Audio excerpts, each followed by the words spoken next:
Win or go home para sa Houston Rockets at isang panalo na lang para sa Golden State Warriors. Aabante na sila sa second round ng playoffs.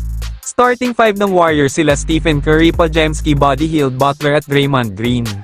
At sa Houston Rockets sila Fred VanVleet, Thompson, Jalen Green, Brooks at Şengün. Unang puntos ng Rockets mula sa isang and-one play ni Jalen Green kay Stephen Curry. Isang step-back three-pointer ang binitawan ni Jalen Green mula sa hard screen ni Şengün kay Podziemski na nagpahiyaw sa mga Houston fans.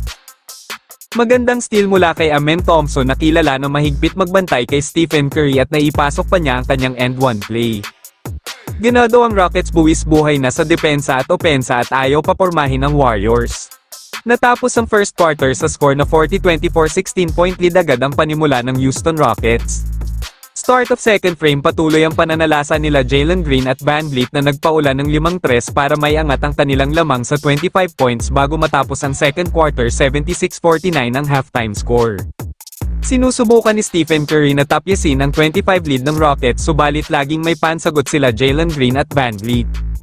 Mukhang sumuko na ang Warriors mga bench player na ang pinasok ni Steve Kerr kaya sinamantala na ni Amen Thompson ang pagkakataon pinasok na niya ang shaded area at nakabingwit pa ng foul.